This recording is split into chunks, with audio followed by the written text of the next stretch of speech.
4 a.m. on a Tuesday, and the only sound in the hospital room is the soft, mechanical breath of a machine that is doing the breathing for her. Frank Delaney is 62 years old, 240 pounds of leather, scar tissue, and stubborn faith, and he is sitting in a plastic chair that creaks every time he leans forward. His left hand is wrapped around hers.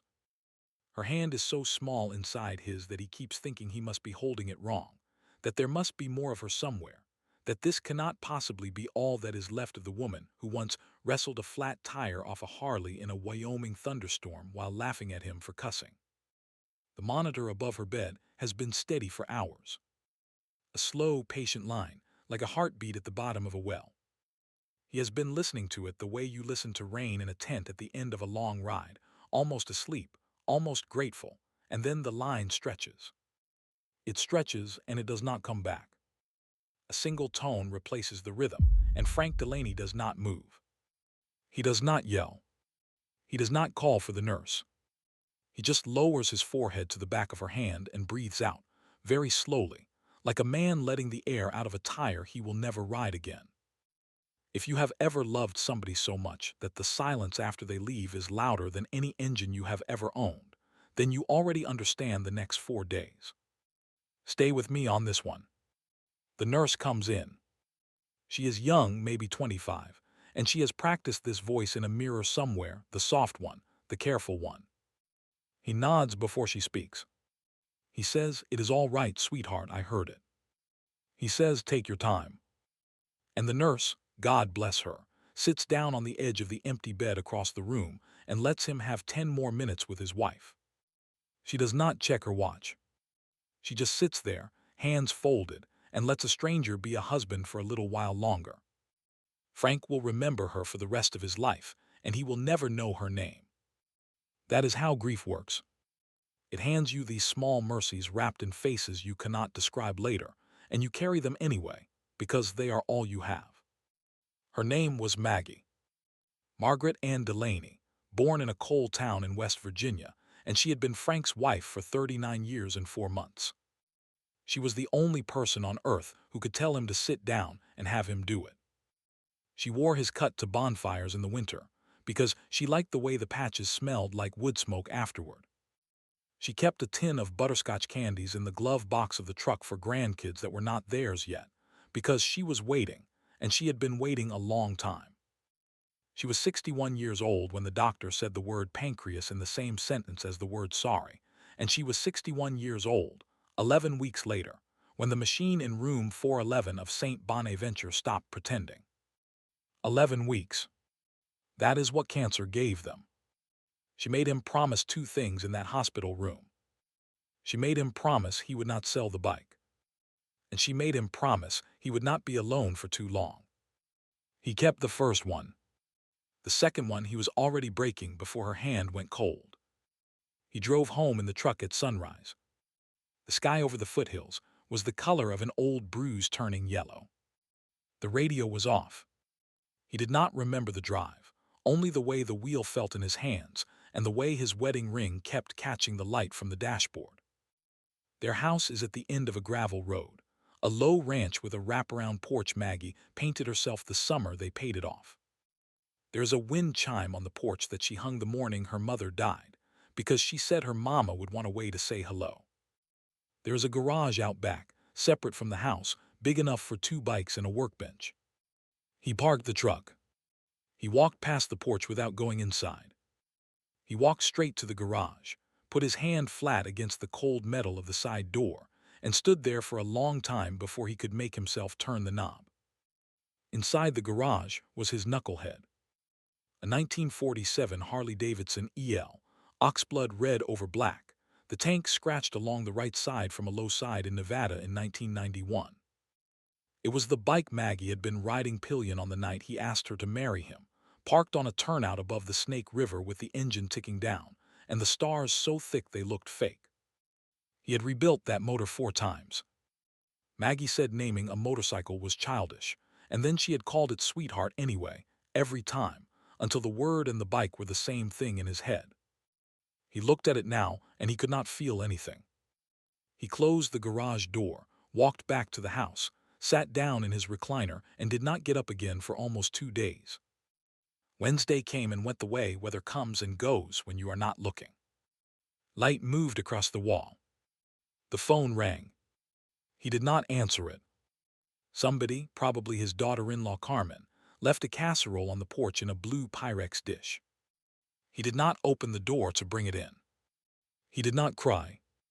He had cried in the hospital, quiet and steady, and somewhere in the night between Tuesday and Wednesday, he had simply run out. Grief, he discovered, is not a flood. It is a tide. And when the tide goes all the way out, what you are left with is a long, flat stretch of nothing, and you can see for miles, and there is no one on the horizon. Thursday was worse, because Thursday he started to remember things. Small things. The way she hummed when she was looking for her glasses. The way she always said "bless you" twice if he sneezed, once out loud and once under her breath, like she was making sure heaven heard her. The doorbell rang twice on Thursday. He did not answer it. The phone rang 7 times. He did not answer it. At some point, his oldest friend in the club, a man named Howard Haas Petrov, stood on the porch and knocked for 10 minutes and called through the door, "Frankie, brother, you in there?" And Frank sat in his recliner and listened and did not get up. Haas left a six-pack on the porch next to Carmen's casserole. He left a note under the door that said one word: Friday. Frank picked the note up off the floor, read it twice, and let it fall back down. But Friday came anyway, the way it does. Friday morning, he woke up in the recliner with a crick in his neck and a mouth that tasted like a battery. The wind chime was going. He stood up. He walked through the house in his sock feet, past the calendar on the fridge that still had her chemo appointments circled in green, past the rosary hanging from a nail by the back door, and he opened the back door and walked out into the yard. He crossed the yard, and he stood in front of the garage. He did not know why. He just knew that the recliner was going to kill him if he sat in it one more hour, and the only other place in the world that had ever felt like a church to him was on the other side of that door. He opened it, and there was a dog under his knucklehead. Frank stood in the doorway with one hand still on the knob, and he blinked at it the way a man blinks at a thing that cannot possibly be there. The dog was curled up tight in the shadow under the bike, head tucked against its own ribs, one paw thrown over its nose the way a child sleeps when the night is cold. It was a Belgian Malinois, lean and tan and black-masked, with ears like radar dishes. This one was thin. Too thin. Its coat was dusty, and it had a long, ugly scrape down its left flank that had scabbed over rough, the way a wound does when nobody has cleaned it. There was no collar. There were no tags. The dog had simply walked into his garage at some point in the last 3 days, found the deepest, safest spot it could find, which happened to be the space between his knucklehead's frame and the concrete floor, and gone to sleep under the only thing in the world Frank had left. The dog opened one eye. It was the color of strong tea. It did not lift its head. It did not growl. Frank did not move. He could feel his own heartbeat in his hands for the first time since Tuesday. He cleared his throat. He said very quietly, "Hey there." He said, "Easy." He said, "You are all right." And the dog closed its eye again and let out a long, shuddering breath, and Frank Delaney lowered himself to the concrete floor of his garage and sat down cross-legged about 6 feet from his bike, and he watched a stray dog breathe under the only motor he had ever loved. He sat there for an hour, maybe longer. The light from the high window moved across the floor. Frank watched the rise and fall of its ribs and counted, the way he used to count Maggie's breaths in the hospital when the morphine was working and she had gone somewhere soft. At some point, his own breath fell into rhythm with the dog's, and the garage got very still, and he understood, without being able to put it into words, that he was not going to make it through this day alone, and the dog was not going to make it through this day alone either, and that maybe the two of them did not have to. He stood up slowly. His knees popped. He walked, slow as church, to the small refrigerator in the corner of the garage. He took out a slice of bologna from a pack he had forgotten about. He tore it into strips and laid them on the concrete in a little trail, one near him, then one closer to the bike, then one right at the dog's nose. He sat back down. He waited. The dog opened both eyes this time. It lifted its head. With the slow, careful dignity of a creature that has been kicked too many times in too many places, it stretched out its neck and took the closest piece. Then it stood up. It was taller than Frank had thought. It limped just a little on its right front paw. It came forward and ate the second piece. Frank held out his hand, palm down, no sudden moves. The dog smelled it. He could feel its breath on his knuckles. Then it took the third piece out of his fingers as gently as a priest taking a wafer, and Frank Delaney started to cry, right there on the concrete floor of his garage, not the polite hospital crying, but the real kind, the kind that comes up out of the bottom of a man and shakes him. The dog did not run. It sat down in front of him and put its head on his knee. It is hard to explain to people who have not had a dog choose them. Sometimes a dog walks into your life through a door you did not know was open and lies down under the one thing you have left and waits for you to be ready. And when you finally get down on the floor next to it, it does not ask where you have been. Dogs measure whether you are present. And if you are present, even a little, a dog will lay its head on your knee and decide you are home. He named her Tuesday before he even knew she was a she. He said the word out loud in the garage, and it cracked in the middle, and the dog's ears went up at the sound. And that was that. Tuesday. The worst day of his life, given back to him with a heartbeat. He scratched behind her ear with one finger, and she leaned her whole skull into his hand the way a horse leans into a fence, and somewhere deep in the back of his chest, in a place he had thought was permanently closed, a small, stubborn pilot light flickered back on. He spent the rest of Friday morning in the garage with her. He filled a bowl with water from the spigot, and she drank for a long time. He found an old wool blanket in the storage cabinet, the one Maggie used to throw over the cracked seat of the truck on cold mornings, and he folded it in half and laid it on the concrete next to the knucklehead, and Tuesday walked over to it, turned around 3 times, and lay down with a sigh that sounded almost human. He sat on his shop stool and watched her sleep. He did not feel happy. He did not feel saved. He felt the way a man feels when he has been holding his breath for a long time and somebody, finally, very gently, taps him on the shoulder and reminds him to let it out. Around noon he heard the bikes. 3 of them coming up the gravel road slow, the way you ride into a brother's place when you do not know what you're going to find. He recognized the engines before he could see them. Haas's Road King with the cracked baffle. Tommy Two Shoes on his Dina. And the deep cough of Marisol's Softal, which she had bought herself the year her husband died.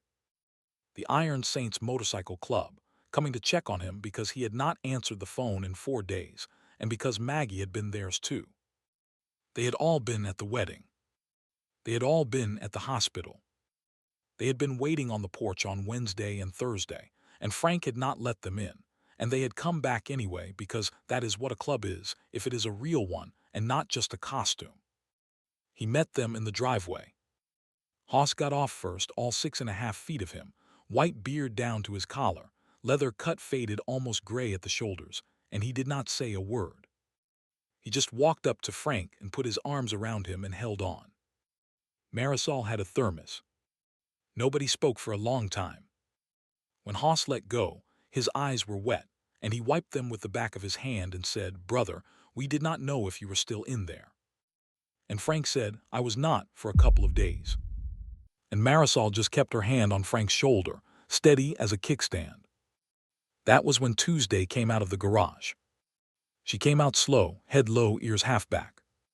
She stopped about 10 feet from the group and stood there, all lean muscle and dust and that ugly scrape down her flank, and stared at the 3 bikers with the calm, evaluating gaze of a creature that had seen more than its share. Marisol saw her first. Marisol, who had grown up on a ranch in New Mexico and knew her way around a working dog, took a slow step forward. She tilted her head. She frowned. She said, "Frank, where did you get that dog?" And Frank said she walked in. She was under the knucklehead this morning. Marisol crouched down. She held out her hand, palm down, fingers loose. She made a soft clicking sound with her tongue. Tuesday walked the rest of the way and pushed her nose into Marisol's palm. Marisol turned the dog's head gently and looked at her left ear. Then she looked at Frank. Her face had gone strange. She said, "Brother, this dog has a tattoo." Frank crouched down. Marisol lifted the flap of Tuesday's left ear, and there on the pale pink underside was a small green tattoo, 4 digits and a letter. K9-7741-V. Haas said, "Well, I will be." And Marisol said, "Frankie, this is a working dog. This is a military dog. This is somebody's partner." They went inside. All 4 of them, and Tuesday, who walked at Frank's hip like she had been doing it for 10 years. Marisol called a friend of hers in Albuquerque who used to train explosive detection dogs for the Army, and she read the tattoo number to him over the phone while Haas made coffee. The friend called back in 40 minutes. Marisol took the call in the living room. When she came back into the kitchen, she sat down across from Frank, and she put both her hands flat on the table the way you do when you have to say something that is going to land hard, and she told him. The dog's name was not Tuesday. The dog's name was Juno. She had been a Marine Corps multi-purpose canine, deployed twice, the second time with a young handler out of Camp Pendleton named Corporal Daniel Reyes. In her 3rd year of service, Juno had taken shrapnel in a roadside blast outside Helmand Province that killed 2 Marines. She had pulled Corporal Reyes 30 feet across open ground by his collar before collapsing, and she had been medically retired, and Corporal Reyes had adopted her and brought her home to a small house outside of Cheyenne, Wyoming, where he had moved to be near his mother. Corporal Reyes had been struggling. 11 days ago, Corporal Reyes had taken his own life in his garage. His mother had found him. The dog had been gone when she arrived. They had been looking for her ever since. The kitchen was very quiet. Frank had stopped petting Tuesday halfway through. "Juno." Her name was Juno. He looked down at her, and she looked up at him with those tea-colored eyes, and he understood, suddenly and completely, that the dog under his bike that morning had walked 170 miles south across high desert and barbed wire and county roads, and she had not been wandering. She had been looking. And Frank Delaney, who had been a Marine himself in 1981, who had ridden with Maggie up to Cheyenne every summer for 30 years to visit her sister, looked across the kitchen table at Marisol, and he said, "Oh." He said, "Maggie's sister lives outside Cheyenne. Maggie used to wear my old field jacket up there because it gets cold." He said, "Marisol, did your friend say where the boy lived?" Marisol checked her notes. She read the address. It was 4 blocks from Maggie's sister's house. "Now I am going to tell you something, and I want you to sit with it." Maggie Delaney had spent the last summer of her life, the summer before the diagnosis, helping her sister run a small church food pantry on the north side of Cheyenne. She had walked dogs at the local shelter on Saturdays because she said it kept her from buying one.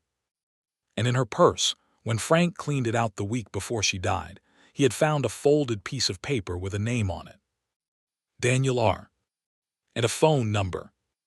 And a note in Maggie's handwriting that said, "Lonely boy, check on him." Frank had not known who Daniel R. was. He had put the paper in the drawer of the nightstand and forgotten about it, the way you forget about small mercies when the big grief comes. He went and got the paper. He laid it on the table next to Marisol's notes, and the 4 of them stared down at it in silence. Daniel R. The number matched. Maggie had been calling a young Marine in Cheyenne all summer. She had probably met his dog. She had probably scratched Juno behind the ears in his front yard. She had probably worn Frank's old field jacket while she did it, the one that still smelled like his shop and his aftershave, and the inside of the knucklehead's tank. And 11 days ago, when Maggie's boy Daniel had finally lost the fight he had been fighting alone, his dog had run. And she had run south. Somewhere on the cold high plains, in the wind off the Laramie Range, she had caught a scent on a stranger's old field jacket that her dead handler had hugged once, and she had followed it the only direction it pointed. Home. Frank's home. Where the jacket lived. Where the bike lived. where Maggie's husband, who did not know yet that his wife had been somebody else's small mercy, was about to need a small mercy of his own.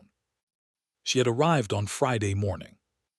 The same Friday Frank had finally opened the garage door. Not before. Not after. The same Friday. You can call that a coincidence if you want to. I am 68 years old and I have buried 2 wives and a son and 3 brothers from the chapter, and I will tell you, the older I get, the fewer coincidences I see. I see arrangements. Maggie made Frank promise 2 things in that hospital room. Do not sell the bike. Do not be alone for too long. She knew. She must have known. Somewhere in the 11 weeks of her dying, she had understood that Daniel Reyes and Frank Delaney were the same man at 2 different ages, and that the dog who loved one of them might be able to save the other. She could not save Daniel. God knows she tried. The phone calls were not enough, because sometimes nothing is enough. But she could leave the door open and trust the dog to do the rest. And the dog, who had pulled one Marine 30 feet across open ground already, pulled another one out of a recliner on a Friday morning in May. Frank sat at the kitchen table with a piece of paper in his hand, and he cried again. Not the bad kind this time. The other kind. The kind that has somewhere to go. Haas put a hand on his shoulder. Tommy poured another cup of coffee. Marisol got up and went around the table and put her arms around Frank from behind, and pressed her cheek to the top of his head and said nothing at all, because she did not have to. And Juno, who would also be Tuesday, because Frank had named her first, and a dog can have 2 names the same way a person can have 2 lives, lay down across his boots and went asleep. They called Daniel's mother that afternoon. Her name was Elena Reyes. Her voice on the phone was the voice of a woman who had been waiting for some kind of news for 11 days, and when Frank told her the dog was alive, was lying on his boots in a kitchen in Wyoming, she made a sound he will never forget. He told her about Maggie, about the piece of paper in the purse. Elena was quiet for a long time, and then she said, "Oh, the lady with the candies." Danny called her his desert grandma. He had her number taped to the inside of his kitchen cabinet. She was the only person in the last 6 months that he answered the phone for every time. Elena drove down the next weekend. She brought a framed photograph of Danny in his dress blues, 22 years old, grinning, Juno sitting at attention beside him. Frank put the photograph on the mantel next to a picture of Maggie in her wedding dress, and a picture of the knucklehead the day he brought it home in 1979. 3 pictures, side by side, and a dog on the rug below them, and an old man in a leather cut watching them all. Elena stayed for 3 days. She and Frank sat on the back porch and talked about their dead, the way people who have lost the people who knew them best can finally talk, without explaining, without apologizing. She told him about Danny as a little boy, the way he announced at the dinner table when he was 11 that he was going to be a Marine, because Marines protected people who could not protect themselves. Frank told her about Maggie, the way she sang in the truck, the way she used to make him pull over on long rides so she could put her hand on the bark of any tree that looked old enough to listen. They did not solve anything. There is nothing to solve. They just put their grief down on the porch between them like a sleeping dog and let it rest, finally, for a little while. And somewhere out in the yard, Juno chased a grasshopper for the first time since the war. Frank kept his promises. Both of them. He did not sell the knucklehead. 6 weeks after Maggie's funeral, he tuned it up, took it out on the long road past the reservoir, and rode for 2 hours with Juno strapped into a custom sidecar Tommy welded up for him, goggles on her face, ears flapping, tongue sideways in the wind. And he kept the second promise too. Not by remarrying, because Maggie was the only one and they both knew it. He kept it by not being alone. By letting Juno on the bed, against his better judgment, on her 3rd night in the house, and never making her get down again.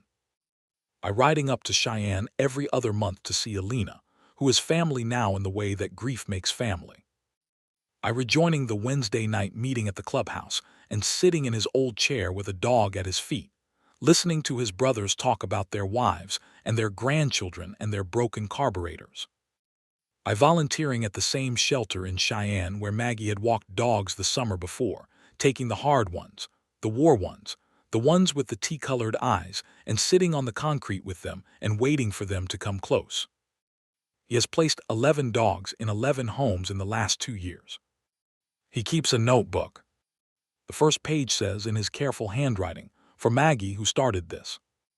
The second page says, "For Danny, who finished it." The third page says, "For Juno, who walked." He is 70 years old now. He still rides. He still gets up at 4 in the morning sometimes, the bad mornings, the Tuesday mornings, and he sits in his recliner in the dark and listens for a heartbeat that is not coming back. But he does not sit alone. There is a dog on the rug beside him, breathing slow and steady, and when his breath catches, she lifts her head every single time and lays her chin on his knee. And he scratches behind her ear with one finger, and he tells her, out loud in the dark, the same thing he told his wife in the hospital room on the worst morning of his life. He says, "I am not going anywhere." He says, "Take your time." He says, "It is all right, sweetheart, I heard it." And then, very slowly, Frank Delaney lets the air back into his lungs and he gets up, and he makes the coffee, and he goes out to ride. Because that is what you do. You keep the promises. You let the dog in. You answer the phone for the lonely boys. You ride. And on Tuesdays, you ride a little longer. You take the long way around the reservoir, where the cottonwoods bend over the water and the wind smells like sage, and you let the dog in the sidecar put her face up into the sun. You think about your wife. You think about a young Marine in Cheyenne you never met, who called your wife his desert grandma. You think about the small green tattoo on the inside of an ear that found its way to your garage on the worst Friday of your life and turned it, somehow, into the first day of the rest of it. And you understand, finally, that the people you love do not stop loving you back. They just have to send the love through other hands. Through a dog's paw. Through a brother's shoulder. Through a stranger's casserole on a porch you would not open. Through a piece of paper in a purse with a name on it you did not recognize. Through every door you thought was closed, that was actually, the whole time, just waiting for you to be ready to walk through it. Frank Delaney lost his wife on a Tuesday. On Friday, a stray dog curled up under his knucklehead. And the rest of his life, every single mile of it, he rode with her. If this story moved you, sit with it tonight. Call somebody who has gone quiet. Open the door when the knock comes. And if a stray ever shows up in your garage on the worst morning of your life, do not turn it away. It might be walking a long way from someone who loved you to find you. Ride safe out there. And stay with the ones who stay with you.